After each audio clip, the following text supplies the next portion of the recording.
Okay, so I just decided to make this a multi-part video. I think YouTube videos are limited to 50 minutes. I don't know, this is the very first time I upload a YouTube video. So, okay, so Boost finally is done, the building, and let's see what the next steps are. Okay, next steps are Boost is done. Yeah, so we create a build folder for RsNano and CD into it. Let's do that.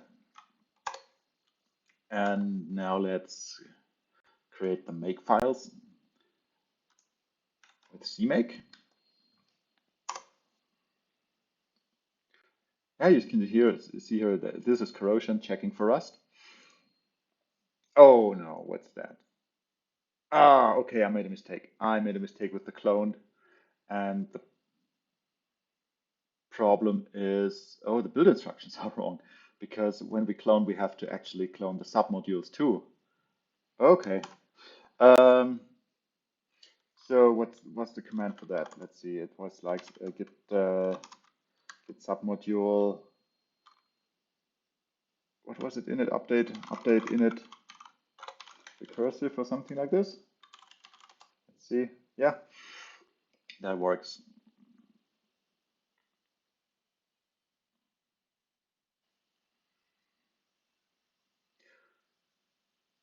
So these are all the Git submodules that Nano depends upon.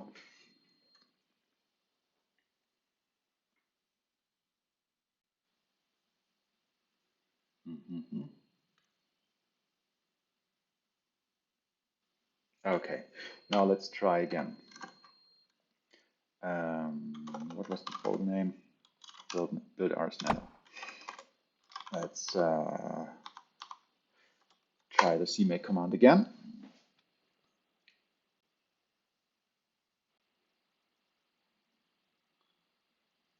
Yeah, successful. Okay, so we are at the last step, which is actually building RsNano. So you can execute make nano node, which would just build the node. But as a contributor, you would also want to build the unit tests. So just make build tests, which builds the core tests, which are the unit tests, and RPC tests, which test the RPC layer. And you can also specify how many build threads should be running. So I'm going to pick 5 because the screen recorder probably takes up a bit of CPU power. So let's start this, and this will take a while. So I'm pausing the video again. Okay, building is done. So let's see what we got. We have the nano node executable, nano RPC, and we have the core tests and the RPC tests. So the next step would be to run the core tests and to run the RPC tests. So this will take maybe a couple of minutes, and I'm pausing the video, be right back. Okay, the tests passed. Unfortunately, when you run the core test, this will not include the tests, Rust tests. So right now, if you would like to run the Rust tests, you would have to cd into Rust. Oh, sorry, we are in the build folder, so let's go to the top level folder again. And let's go to Rust RsNano, because this is where the Rust code resides. And here you can run the Rust test with cargo, like the usual way, cargo test. So, okay, now this builds the Rust part, RsNano part. This is usually a lot faster than building the C++ part. And the tests they should run like really quickly. So while this builds, let's see what the next steps are. Okay, yeah, so let's have a look at the directory structure.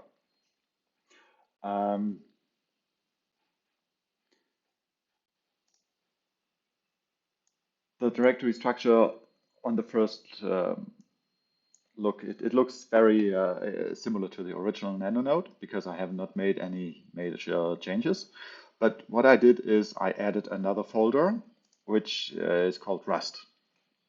So if you have not seen the Nano node code yet, just check the official documentation because it all applies. It still applies.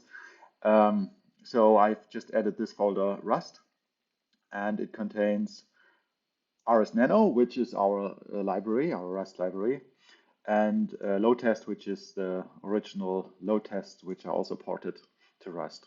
So in RsNano,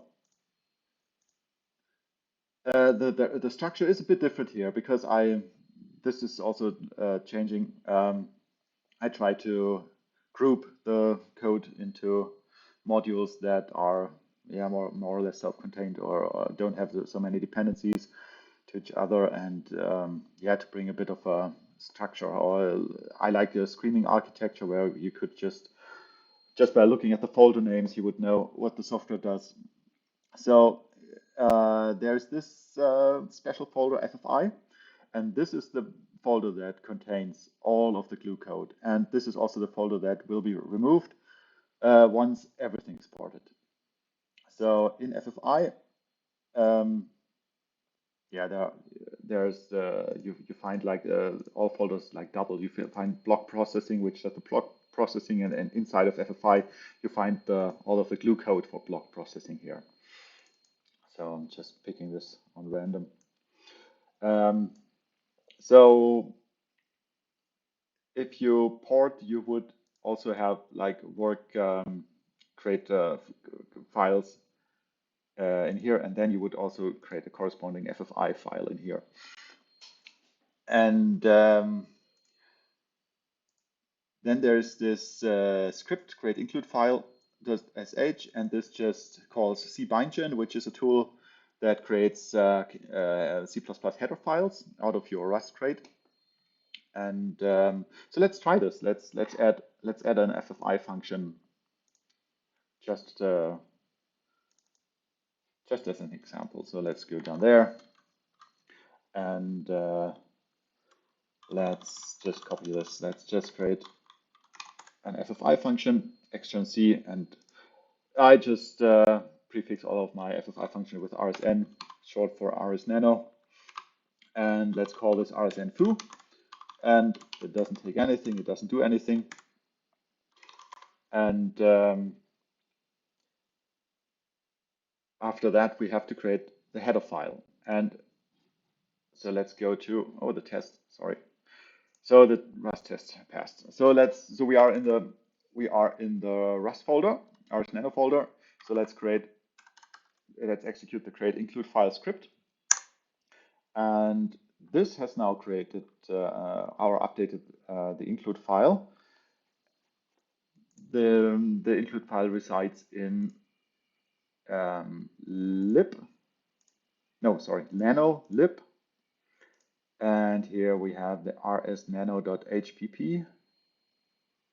There it is, and this auto-generated file is a very big file, and it contains all of the FFI functions in here. So after creating this file, the formatting is wrong because it used the cbindgen formatting rules, and if we do a git, there's a lot of changes. So let's go to the top level directory, and the Nano team has a nice formatting script. Here it is in the folder CI, and it's called cargo clang format do, and this formats all of the C++ code. And I've added a corresponding cargo format do, which formats all of the Rust code. So whenever you're done and you want to check in or create a commit, just execute these two things: clang format do, cargo format do. And now when we look at the diff, there's no diff. Why? Oh, now I am confused. Is there no foo function in here? No? Why didn't it add this function?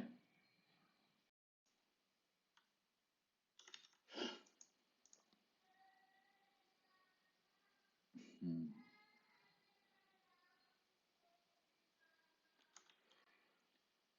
that's weird.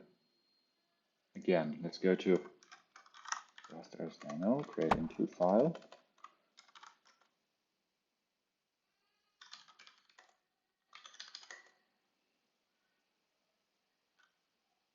Pattern not found.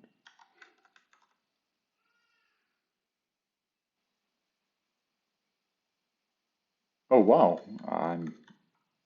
oh, sorry guys. This is my. I have two copies of this. I have two copies of RsNano here. So let's just go to the other folder. Um, yeah.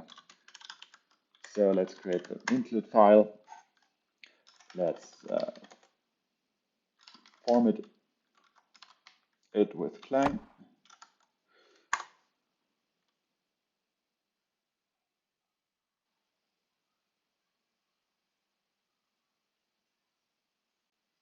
And come on.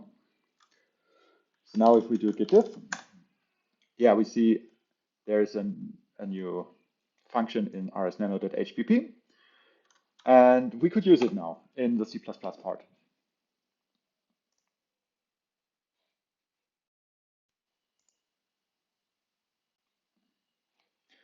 So let me check what to do next. Okay, I'm going to stop this video at this point because the next part would be to actually port a small little class to Rust, and I want to do